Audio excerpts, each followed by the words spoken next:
ফুলিয়া সেবা সমিতি আমাদের ক্লাব এবং আমাদের ক্লাবের এবছরের থিম হচ্ছে বোতাম কারুতে দেবী দুর্গা। আমাদের 55তম বর্ষ। প্রতিমার উপরে আমরা মূলত জোর দিয়ে থাকি। প্রতিমা এবছর তৈরি হয়েছে বোতাম দিয়ে। পালবাড়ির থেকে মাটির মূর্তি গড়ে নিয়ে এসেছি। গড়ে নিয়ে এসে আমাদের ক্লাবের যে সমস্ত সদস্যরা আছে, সদস্যরা মিলে বিগত 6 মাস ধরে এই প্রতিমাটা আমরা তৈরি করেছি বোতাম দিয়ে সাজিয়ে। প্রতিমাটা তৈরি করতে প্রায় 4 থেকে 4.5 লক্ষ বোতাম লেগেছে। বোতামগুলো ঠাকুরটা তৈরি হওয়ার পরে আমরা ঠাকুরটা বিসর্জন দেব। জানি বোতাম প্লাস্টিক দিয়ে তৈরি এবং প্লাস্টিকটা আমাদের পরিবেশের পক্ষে খুব একটা ভালো জিনিস নয়, যেটা পরিবেশের ক্ষতি ছাড়া ভালো কিছু করে না।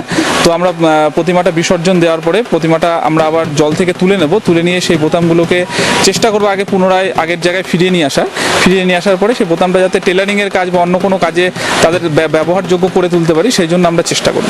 তাছাড়া আমরা রাজস্থানী ধাঁচের ঠাকুরটা তৈরি করতে গেছি, যেহেতু ওখানকার পোশাক আশাক যেহেতু একটু বেশি কালারফুল হয়, সেই কারণে আমরা এটাকে বেছে নিয়েছি। যেহেতু আমরা এক্সট্রা কোনো কালার এখানে ব্যবহার করিনি, বোতামের কালারটাকে এখানে প্রাধান্য দেওয়া হয়েছে। তো আমরা জানি যে এই ঠাকুরটা আশা করছি ফুলিয়া এবং নদিয়াবাসীর প্রত্যেকের মন কাড়বে বিগত বছরগুলোর মতন, কারণ আগের বছর আমরা পাটকাঠি দিয়ে করেছি এবং ভীষণ ভালো সাকসেস আমাদের ছিল।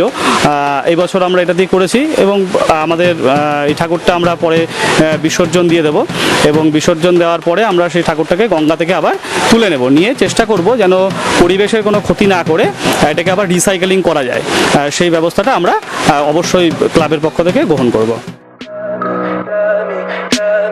Tell me pretty lies, look me in the face, tell me that you love me.